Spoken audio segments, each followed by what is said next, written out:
psychology and metaphysics, and I've come to 10 key qualities. Now, there may be more and there may be less, but I find that each of these 10 qualities that successful men and women have starts with the letter C.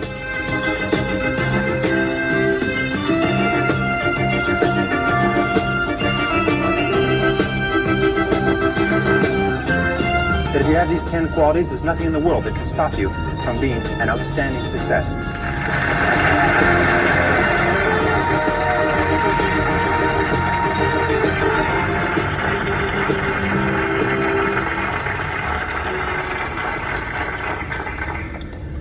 Many years ago, I started off poor. I started off broke.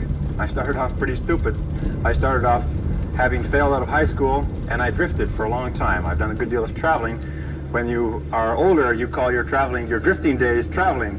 And I've done a good deal of traveling. And over the years, I began to study the subject of success. And I had one simple idea that came upon me in my late teens, and I think it was the most important idea that I've ever had. And it was simply this, that if you study successful people and you do what they do, you'll be more successful. And if you study unsuccessful people and you avoid doing what they do, then you will not be a failure. And then one of the things I've found that if you study success, you begin to internalize success principles. And if you practice proven success principles, and if you do what successful men and women have done throughout history, that you will be successful too. And it's such a remarkable discovery, but it has been worth a fortune to me. And what I want to talk to you about tonight is some of the principles that I've discovered in over 20 years of research. I serve as a consultant to over 200 corporations, and I have been a personal consultant to the presidents of $3 billion plus corporations. I have studied successful men and women. I have read biographies and autobiographies. I have looked at the characteristics and principles of them. I've studied philosophy and economics and religion and psychology and metaphysics, and I've come to 10 key qualities. Now, there may be more and there may be less, but I find that each of these 10 qualities that successful men and women have starts with the letter C. And the interesting thing about these qualities is, first of all, with them, success is predictable, and without them, failure is predictable. That if you have these 10 qualities, there's nothing in the world that can stop you from being an outstanding success. And if you lack sometimes even one of these qualities, that can be enough. It can be the weak link in the chain that dooms one to a life of underachievement and failure. The second principle that I discovered with regard to these qualities is that they are all habit patterns of mind, and that nobody starts off with them, and that you can learn them, and that you can develop them with practice. And the third thing that I found is that if you will practice these principles until they become habits, until they become automatic for you, then nothing can stop you. So let's talk about these principles. They start with the letter C, each one of them. There's 10 principles. The first principle starts with the letter C. It says clarity. And clarity is the starting point of all success. It means clarity of thinking. It means thinking clearly, and it extends from thinking clearly to a series of other things. With regard to clarity, it means the ability to determine exactly what it is that you want to be, have, or do in life. And the more I study successful men and women, the more I find that every single one of them, the top 5%, are very clear about where it is they're going and what it is they want to accomplish. And when I look at unsuccessful men and women, or men and women who seem to be unhappy and floundering, I find that almost invariably they have a very, very limited sense of direction, sometimes no sense of direction at all. You see, we as human beings are goal-seeking organisms. We only function at our very best when we're working toward accomplishing something that is important to us. And in my estimation, 80 to 90% of all the unhappiness, hostility, violence, psychosomatic illness, alcoholism, drug addiction, and so on in our society is caused by people having no sense of direction. They don't know where they're going. As they say, if you don't know where you're going, any road will take you there. I remember the analogy, the fellow goes up to the edge of the woods and he sticks his rifle into the woods and he closes his eyes and goes blam, blam, blam, blam, blam. Puts his rifle down, turns to his friend and says, boy, I sure hope something good runs into that. Now, if you understand this principle is terribly important. You can be the most talented, the smartest, the best educated person with the most valuable contacts and all the advantages in life, but if you are not focused, it doesn't do you any good at all. I wrote in an article for the Wall Street Journal that if you do not have clear, specific goals for your life, you are doomed forever to work for people who do. And that seems to be the case. And yet only 5% of people have goals. So the key starting point with regard to clarity is to know where it is you're going and what it is you want to be and what it is you want to have and what it is you want to do. Because in America, in the most blessed society in all of human history, you can have anything in the world that you want if you could decide what it is that you want. The second key with regard to clarity is decisiveness. Be decisive. I have never met a successful person who was indecisive, and I've never met a failure who was decisive. Be decisive. Develop the characteristic and quality of decisiveness. We know that the reason why we are indecisive is because we're afraid of making a mistake. But the terrible thing is that the way that we think becomes a habit. And the habit of indecisiveness can condemn us to failure. We can be talented and intelligent and ambitious, but if we cannot make the hard decisions in our life, and if we cannot make decisions readily, then what happens is we always have to work for people who do make decisions readily. Now, the interesting thing about decisions is that about 80% of decisions should be made the first time they come up. 80% of decisions should be made the first time they come up. And if you make decisions every single time they come up, sooner or later you will develop the habit of decisiveness. You'll be very clear about what it is you want, and it's easy to make decisions if you know what it is you want to accomplish.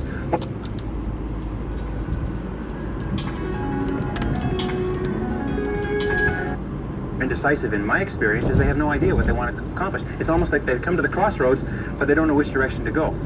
80% of all decisions should be made the first time they come up. And I read a management consultant's report on decisions. He said, the thing to do about decisions is to make a decision. And if that doesn't work, make another decision. And if that doesn't work, make another decision. And if that still doesn't work, you're probably in the wrong field anyway.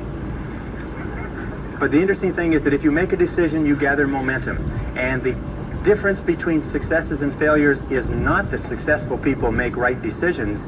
It is that successful people make their decisions right. In other words, once they have made a decision, they make it come out right. Anybody who's ever started a business knows that when you start a business, you start off with a whole bunch of ideas, which the market promptly tells you are completely wrong. And you probably lose your shirt or most of it. And you have to revise every single decision that you have. But the desire to survive economically, the threat of losing your shirt, is a great motivation to learn quickly and to make decisions. So make decisions. The third point under clarity is to have a vision for yourself and a vision for your life. The key to having a vision is to have a dream. They say in the song, you've got to have a dream if you want to make a dream come true. And you can fulfill your dreams. All the great movers and shakers throughout all of history have been dreamers. They've been people with dreams. They've been people with visions. All leaders have vision. In the book of Solomon, it says, where there is no vision, the people perish. And the metaphysical meaning of that is that where people lack vision, they perish inside, because they lose the excitement and the thrill of life. And what most people do, because of negative experiences, because of fear of failure and so on, is if they have a vision at all, they tone it down so it's so small and so safe that it doesn't turn them on. It doesn't excite them, and they wonder why life isn't exciting. A beautiful line I read not long ago said, if the best way to predict the future is to create it.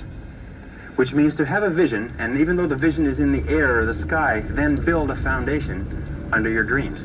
And when you see men and women who rise from poverty and obscurity to fame and renown, you invariably see someone who had a vision of what they could be and have and do that was far beyond what they were. Every one of us has had an experience. At one time when we were small, we had a vision of being grown up and having our own cars. And as we grew older, we had a vision of having our own homes and our own families. And as we grew older, we had a vision of traveling and going to Europe. We fulfilled all our visions. The wonderful thing is this, is that we always tend to achieve our goals. The problem is that our goals are set so low that even when we do achieve them, they don't turn us on. They don't fill us with enthusiasm. So dream big dreams, if you like, and focus on results, not activities. This is the key. Be clear about the results that you're trying to accomplish. This is one of the keys of peak performance, by the way. All peak performers are result-oriented. All losers or underachievers tend to be activity-oriented. And in activity orientation, what they do is they work very, very hard. Sometimes they work frantically. Sometimes they work longer hours than you do, but they lose sight of the results. Ben Trigo, the strategic thinker, said, the very worst thing in the world is to do very efficiently what need not be done at all. And many of us work very, very hard to do very efficiently what need not be done at all. And anybody who's ever had employees will tell you that every single day you come across your employees doing something very diligently, but it's completely irrelevant to the success of the business. So focus on results. Here's a key question to ask yourself when in your working life. I think it's one of the most important key questions. I'll give you two. Number one is, what results are expected of me? What results are expected of me? Not what activities, but what results or what outputs, what am I supposed to produce in my job? A second question you can ask yourself is, why am I on the payroll? Why am I on the payroll? Many people, especially in sales, they make the mistake of thinking that shuffling cards and reading through their sales literature and organizing their multiple listings and having coffee with the other people and reading the newspaper advertisements that they placed last week, that this is all part of selling. No, selling is when you're face to face with a real live prospect who is willing and able and capable of buying a product. Everything else from that is self-delusion. What results are expected? The results that are expected of us in selling are sales. And the only time that we are working is when we are doing something that contributes directly to that result. Isn't that true? Of course. But of course, why do we do the other things? Easy. I've come to the conviction that the reason why we do the other things is because they are fun and easy rather than hard and necessary. I think the major reason why people fail in life, if I can pass this on, which wasn't part of this, but major reason why people fail in life is because of the expediency factor. That we always do, and we always take the fastest and easiest route to get the things that we want. But the fastest and easiest route in life is almost always the route to failure. It's short-term gain for long-term pain. We do what is fun and easy today instead of what is hard and necessary, and then we have to do what is hard and necessary at the end of our life when it's too late.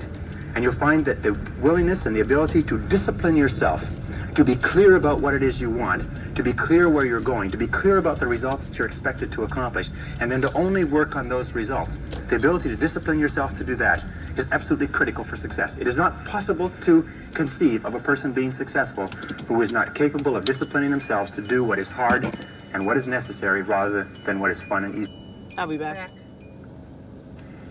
And especially when it comes to managing your time, when it comes to looking at what you should do on a day-to-day basis, focus on results, not activities. Now let me give you a method which has helped me. Write out your goals. All goals have to be in writing, by the way. If you don't have your goals in writing, then they're not really goals at all. They're merely wishes. And as they say, a wish is merely a goal without any energy behind it. Have your goals in writing. Write them out very specifically and clearly, and then do this. Every single morning, rewrite your major goals in the first person singular as though they already existed. Rewrite your major goals every single morning. Now, this should take you about 2 to 4 minutes, maybe 5. You can do it all in a paragraph. If, for instance, if your goal is to earn $50,000 a year, every single morning write, I earn $50,000 a year.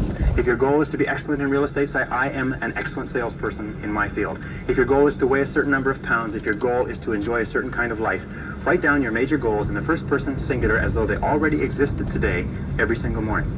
And then every single evening, take about 5-10 minutes, instead of watching television, just before you turn on the television, say, wait a second, I've got to review my progress. And sit down and review what you've done in the course of the day. And say, what have I done right today? What have I done right that's moved me toward my goals? And second question is, what would I do differently if I had today to do over again? Those 4 steps, by the way, writing and rewriting your goal each morning, review what did I do right? What did I do that moved me toward my goals today? And what would I do differently if I had the day to live over? If you'll ask yourself those 2 questions, in the next 30 days, you'll accomplish more than you accomplished in the last 6 months. And I just want to stop and say this, that one of the things that I do every single morning with my Power Morning is I reflect on the previous day, on what went well, what didn't go well, and then I focus on the current moment by being mindful and being in the now, and then I also envision. So I envision, the future that I want, or how I want my day to go, or how I want to feel. You know what I mean? I do those 3 things every single day, and it's so beneficial. Okay. This is the most incredible method I've ever seen. I learned it some years ago. Just rewrite your goals every morning. Because every time you write your goals down, you're programming them into your subconscious mind. When you program them into your subconscious mind, you set up a field of vibration within your brain. And this law of attraction, based on this field of vibration, attracts into your life people and circumstances that harmonize with your dominant thoughts. Everybody here has had the experience of starting to read about a subject, think about a subject, become interested in a subject, and suddenly you started to attract into your life books, magazines, articles, conversations, people, opportunities to expand on that subject. Have you had that experience before?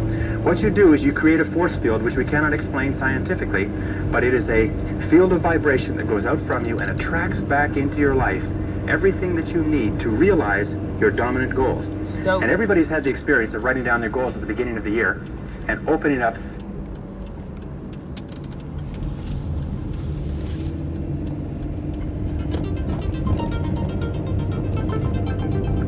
easy to make decisions if you know what it is you want to accomplish.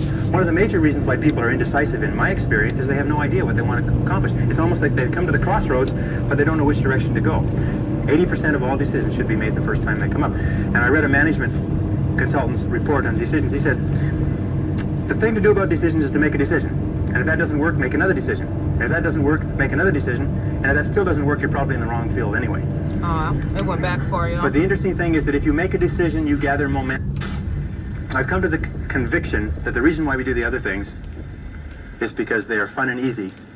Let me just fast forward. Absolutely remarkable, isn't it? The only problem with goals is that we don't set enough of them and we don't set them highly enough.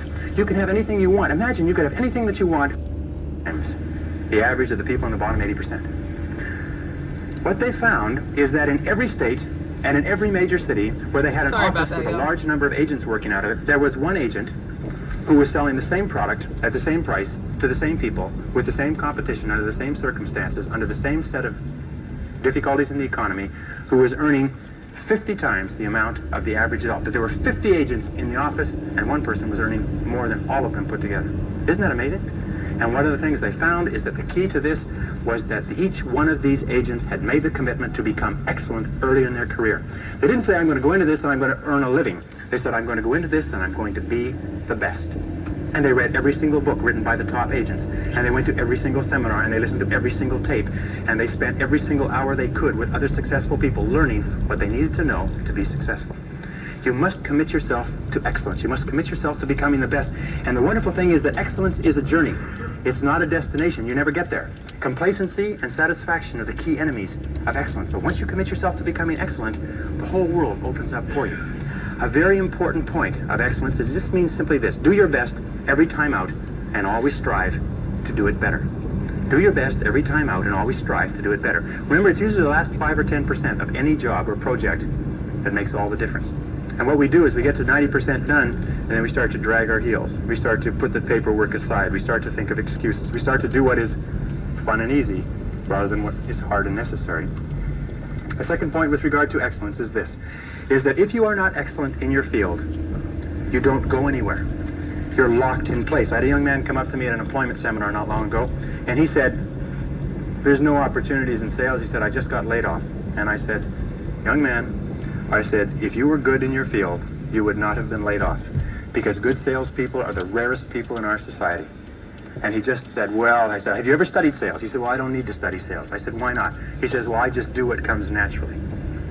I said, I rest my case. Selling is an art. Selling today is a profession. Selling is a science. That in order to be good in selling, you have to study it and study it and study it. And you have to study it more than the person next door who's also determined to become excellent. Excellence yields opportunities, because when you become good, you open up. It's almost like the Red Sea of opportunity opens up in front of you. When you become excellent, you come to the attention of people, and people try to get you, and they give you more responsibilities and more opportunities. And you know, when you put on your business card that you're the top person in your particular field, people like to buy from the best salespeople in their fields. And by the way, you can tell how excellent you are at any time. Any time of your life, you can tell how excellent you are. Very simple measure. How many job offers have you had this month? Interesting question. Thanks How many for job offers? listening, How many people guys. called you up and said, I want